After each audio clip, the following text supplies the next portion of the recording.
Good morning students. Last class में बेटा हमने लॉ ऑफ केमिकल कॉम्बिनेशन पढ़ा था। बेसिकली मैंने बताया था कि लॉ ऑफ केमिकल कॉम्बिनेशन में 5 to 6 लॉज गिवन है, बट हमने दो ही लॉ के बारे में डिस्कस किया था, law of conservation of mass and law of constant proportion. Conservation का मतलब भी मैंने कहा था कांस्टेंट ही होता है। लॉ ऑफ कंजर्वेशन ऑफ मास का मतलब क्या है? Mass will be constant whether a chemical change, whether a physical change, mass of product will be always equal to mass of reactant. That's the law of conservation of mass बेटा।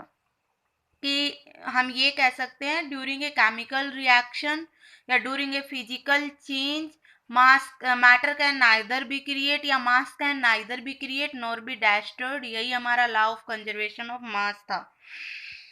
और example से भी हमने देखा था कि जितना हम रिएक्टेंट का मास लेके चल रहे हैं after a chemical reaction, further हमने मास को जब मेजर किया तो वो उतना ही था जितना हम रिएक्टेंट का लेके चल रहे थे बेटा। लॉ ऑफ कांस्टेंट प्रोपोर्शन का मतलब क्या था कि जब एक कंपाउंड हम फॉर्म करते हैं किसी दो डिफरेंट एटम से मिलके, जब हम एक कंपाउंड बना रहे हैं, दो डिफरेंट एलिमेंट से हम कंपाउंड बना रहे हैं, तो उस केस में क्या होता है बेटा कि ये डिपेंड नहीं करता कि किस सोर्स से आपने उस कंपाउंड को बनाया। अगर उस कंपाउंड में आप वही एलिमेंट्स की बात कर रहे हो ना, जैसे मैं वाटर की बात करूँ तो वाटर जब आप बात कर रहे हो तो हाइड्रोजन और ऑक्सीजन का ही कॉम्बिनेशन है, दो हाइड्रोजन और एक ऑक्सीजन का ही कॉम्बिनेशन है, तभी आपका वाटर बना है। तो ये इस चीज से डिपेंड नहीं करेगा कि वाटर किस सोर्स से आप लाए, लैक से लाए, रिवर से लाए, सी से लाए, यूएसए से लाए, इंडिया से लाए, पाकिस्तान से लाए, डजेंट मैटर की सोर्स क्या था। बस हमें ये देखना है कि ये वाटर है, हाइड्रोजन ऑक्सीजन इसमें मिक्सअप होके वाटर बना है, तो वो हमेशा हाइड्रोजन और ऑक्सीजन 1:8 में ही लिए होगा अगर वो एक्चुअल में वाटर है तो। ठीक है बेटा। तो ये हमारा लॉ ऑफ कांस्टेंट प्रोपोर्शन था कि जब कोई कंपाउंड दो डिफरेंट एलिमेंट से मिलके बनता है तो वो एलिमेंट हमेशा एक यूनिफॉर्म कंपोजिशन में होते हैं, एक फिक्स कंपोजिशन में होते हैं, doesn't depend upon the source. ठीक है बेटा। उसके बाद है एटम। एटम वैसे तो मैं डिफाइन कर चुकी थी कि atom is the smallest particle which may or may not be independent exist. हमने देखा कि मैं सल्फर के एटम की बात करूं बेटा, S8 की फॉर्म में होता है ना। सल्फर जनरली आपको S8 की फॉर्म में मिलेगा, फॉस्फोरस आपको P4 की फॉर्म में मिलेगा ना। तो ये इंडिपेंडेंट एग्जिस्ट नहीं कर रहे हैं। सल्फर मैंने लिखना था S8 लिखा, फॉस्फोरस हमने लिखना था P4 लिखा है ना। ये जर्नली इंडिपेंडेंट एग्जिस्ट नहीं कर रहे हैं। लेकिन अगर हम एटम ऑफ सोडियम बात करें, एटम ऑफ कार्बन बात करें, इंडिपेंडेंट एग्जिस्ट करता है ना। तो एटम वो सब चीज है which may or may not be independent exist, that is very small in size and size is measure in unit nanometre. काफी छोटे होते हैं साइज में और नैनोमीटर में हम इसको मेजर करते हैं। और आपको पता होना चाहिए कि 1 nanometre is equal to 10⁻⁹ metre. 1 nanometre 10⁻⁹ metre के इक्वल होता है बेटा। और सबसे छोटे अगर हम एटम की बात करें तो वो हाइड्रोजन का एटम होता है और इसकी साइज होती है बेटा 10⁻⁻10 नैनोमीटर। ठीक है भाई। उसके बाद एटम्स, या हम कहें कि एलिमेंट्स को हमने सिंबल में रिप्रेजेंट किया बेटा। वैसे तो मैं 30 एलिमेंट्स के सिंबल आपको पहले ही बता चुकी हूँ।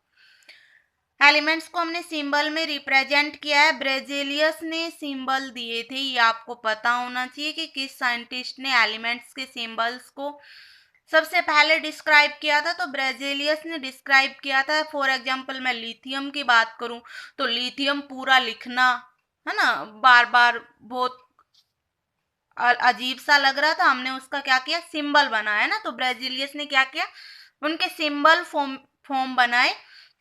जैसे लिथियम का Li, सोडियम का Na, पोटेशियम का K। अब हमें पोटेशियम ना लिख के किसी केमिकल रिएक्शन में K लिख देना है ना। हाइड्रोजन ना लिखे H लिख देना है।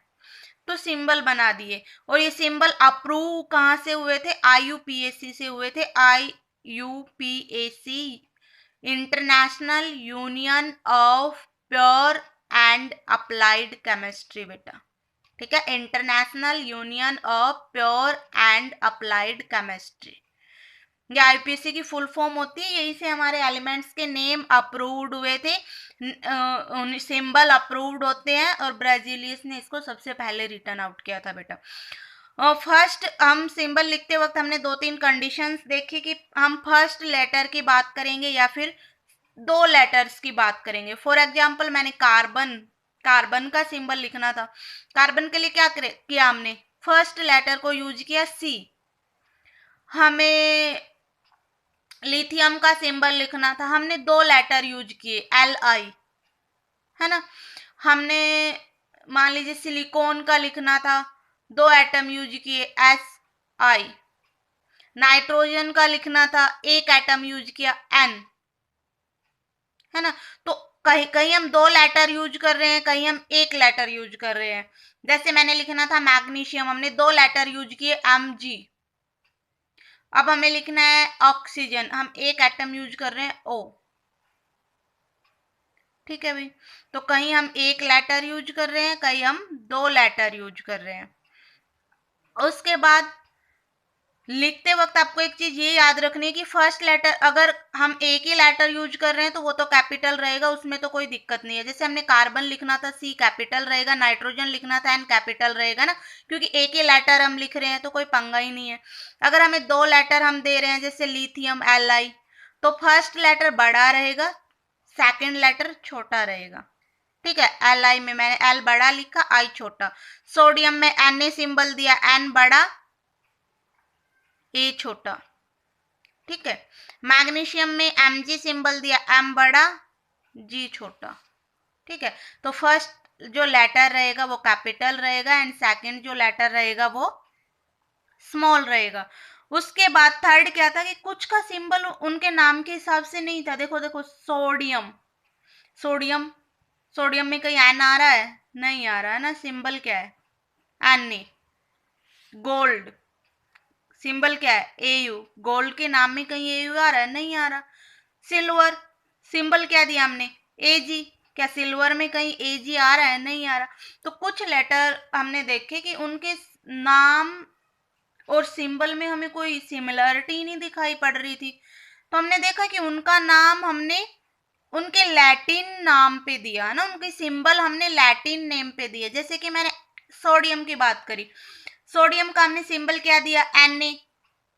अब सोडियम में तो कहीं Na नहीं आ रहा था, लेकिन हमने जब इस सोडियम का लैटिन नेम देखा तो लैटिन में हम सोडियम को बोलते हैं नाट्रियम, और नाट्रियम में Na आता है ना, तो उसी से हमने सिंबल उठाया Na।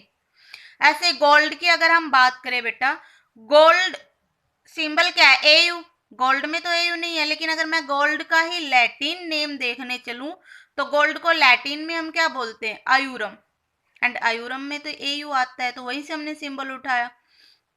सिल्वर, सिल्वर में Ag नहीं है, बट सिल्वर का लैटिन नेम क्या है अर्जेंटम, एंड अर्जेंटम में तो Ag आ रहा है।